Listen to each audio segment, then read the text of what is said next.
నేనేమంటున్నానంటే ఇప్పుడు నారాయణ ఉన్నాడు. నారాయణ దాంట్లో ఎడ్యుకేషన్లో ఎప్పుడు 1 నుంచి 10 వరకు అతనివే ఉంటా ఉంటాయి. లేకుంటే చైతన్యవో 7 1 2 3 4 అని ర్యాంకులు చెప్పుకుంటూ పోతా ఉంటారు. అంటే అతను ఎడ్యుకేషన్ రంగంలో ఆ ర్యాంకులు తెప్పియడంలో సిద్ధహస్తుగా మనకు తెలిసిపోతుంది కదా. నారాయణ కాలేజెస్ అందుకే ఫేమస్ అని చెప్తున్నాను. మంచి మార్కులు వస్తాయనే కదా అక్కడికి చెప్తున్నాను. మరి అలాంటి నారాయణని నువ్వు మంత్రివర్గంలో తీసుకొని నారాయణ నీ కాలేజీలలో ర్యాంకులు వస్తున్నాయి, నీకంటే నీ కాలేజీలో ఇచ్చే జీతాల కంటే మా గవర్నమెంట్ కాలేజీలలో మా గవర్నమెంట్ స్కూళ్ళలో ఇచ్చే జీతాలు ఎక్కువగా ఉన్నాయి. ఆ జగన్మోహన్ రెడ్డి వచ్చిన తర్వాత ఆ స్కూల్ ఏదో డెవలప్ చేసి పెట్టినాడు. నువ్వు అపార్ట్మెంట్లో పెట్టే స్కూళ్ళలో నువ్వు అపార్ట్మెంట్లో నడిపే క్లాస్ రూమ్ల కంటే మా గవర్నమెంట్ స్కూల్ బాగా ఉన్నాయి. నువ్వు వచ్చి ఆ విధమైన ర్యాంకులు రావాలి అంటే ఏం చేయాలి అని చెప్పేసి తీసుకోమను. ఒక ఎక్స్పర్ట్ అయిన మైక్రోసాఫ్ట్కు సంబంధించిన బిల్ గేట్స్ని అయితే నువ్వు అడుగుతావు కంప్యూటర్ గురించి సలహాలు ఇమ్మని. లేకుంటే ఇంకో పెట్టే వాళ్ళను ఏ ఫీల్డ్లో ఎక్స్పర్ట్ అయితే వాళ్ళని అడుగుతా అంటారు కదా. ఇప్పుడు నారాయణ అతను మంచి మార్కులు తెప్పగలుగుతాడు కదా, హీజ్ ఎక్స్పర్ట్ ఇన్ దట్ కదా. మరి అట్లాంటి అతను ప్రభుత్వ పాఠశాలలో చదువుతున్న పిల్లలు కూడా అదే ర్యాంకులు రావాలని నువ్వు ఎందుకు పెట్టలేకపోతున్నావు?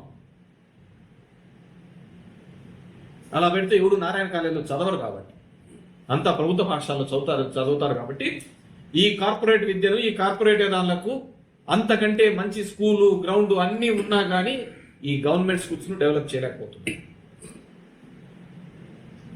అది మన భావితరాలకు ఇవ్వాల్సిన పెట్టుబడి పెట్టాల్సిన చోట మనం పెట్టుబడి పెట్టలేకపోతుంది. మంచి వచ్చాడు ఒక జగన్మోహన్ రెడ్డి ఒక నాయకుడు వచ్చాడు, ఆ పెట్టుబడి పెట్టాడు, వాళ్ళ భవిష్యత్తును మార్చాలి అని ఒక ప్రయత్నం చేయడం జరిగింది. మా దరిద్రం ఏంటంటే ఇంత ముందుగా చెప్పినట్టుగా తాగుబోతు వ్యవస్థను మార్చడానికి ఉపయోగపడినట్టుగా ఒక చదువు చెప్పే పిల్లవాడికి తల్లిదండ్రులు ఆ వ్యవస్థను మా పిల్లవానికి ఇంత చదువు చెప్తున్నాడు, ఇంత బాగు చేస్తున్నాడని వాడు మాట్లాడలేకపోవడం.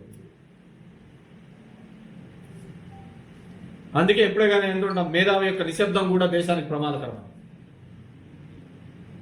ఒక తాగుబోతు వాగిన కూతలు ఒక మంచి బ్రాండ్ లేదు, లేకుంటే సరుకు తక్కువగా లేదు అనే మాటలు మాట్లాడినంతగా మాకు మంచి చదువు చెప్తున్నాడు, మాకు మంచి స్కూల్ తయారైంది, మా స్కూల్లో మా ఫీజుకు అమ్మఒడి కడుతున్నాడు, మేము ఇంజనీరింగ్ చదివినా డాక్టర్ చదివినా డిగ్రీ చదివినా ఏ చదువు చదివినా ఆ ప్రభుత్వం వైఎస్ఆర్ కాంగ్రెస్ ప్రభుత్వం మాకు డబ్బులు ఇచ్చిందని ఆ పిల్లలు చెప్పలేకపోయినారు.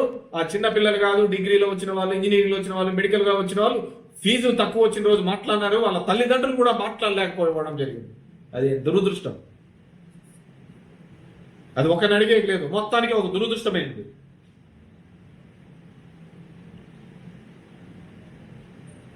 ఇది ఈ దేశ దౌర్భాగ్యమో ఈ రాష్ట్ర దౌర్భాగ్యమో కానీ ఒక తాగుబోతు మాటకు విలువ వచ్చింది కానీ ఆ విద్య వైద్యం గురించి తీసుకున్న నిర్ణయాల్లో జరుగుతున్న ప్రశంసలకు విలువ లేకుండా పోయింది. 17 మెడికల్ కాలేజీలు తీసుకుని వస్తే 20 మెడికల్ కాలేజ్ వద్దు అని ఏ రాష్ట్ర ప్రభుత్వము లేఖ రాయదు, కానీ ఇక్కడ రాసినారు. ఎందుకు? కేవలం ఇప్పటి ప్రభుత్వంలో ఉన్న వాళ్ళదే మొత్తం మెడికల్ కాలేజీలు, ఈ రాష్ట్రంలో ఉన్న మెడికల్ కాలేజీ అన్ని వాళ్ళవే. ఆ పేదవానికి ఆ మధ్యతరగతి వారికి కదా ఆ విద్య వైద్యం ఉచితంగా కానీ నీట్గా అందుతే కదా వాళ్ళు మమ్మల్ని అందరినీ దాటివేస్తారు.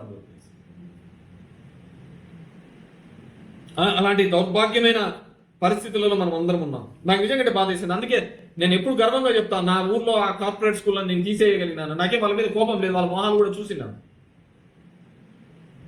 ఒకే అపార్ట్మెంట్లో 2000 మందిని పెట్టి 4 బాత్రూమ్లు పెట్టుకొని మార్కులు అనే దాని మీద ఆ తల్లిదండ్రుల యొక్క ఆలోచన విధానం మారాలి. మన సందులో 4 అమెరికా పోతే నా పిల్లోడు అమెరికా పోవాలంటాడు, వాడు ఇంజనీరింగ్ చదివితే మా వాడు ఇంజనీరింగ్ చదవాలంటాడు, పక్కింటోడు డాక్టర్ అయితే వాడు నేను డాక్టర్ కావాలంటాడు. కానీ ఆ పిల్లవానికి ఏం కావాలి అతని ఆలోచన విధానం ఏంటనే అడిగిన సందర్భం లేదు. రుద్ది ఎడ్యుకేషన్ సిస్టమ్ అంతా విధంగా దానికి మార్పు తీసుకొని రావడానికి జగన్మోహన్ రెడ్డి రావాలి. నేను అడుగుతున్నాను, 5వ తేదీ చేసే దానిలో ఎంతమందికి తల్లిదండ్రులకు సర్టిఫికెట్లు ఇవ్వకుండా ఇబ్బంది పడుతున్నారు, ఎంత ఇబ్బంది పెట్టడం జరిగింది. నేను గుడ్ మార్నింగ్ తిరిగేటప్పుడు చాలా మంది 2 రోజులు జగన్మోహన్ రెడ్డి గారు నిధులు రిలీజ్ చేసిన తర్వాత ఆర్బీఐ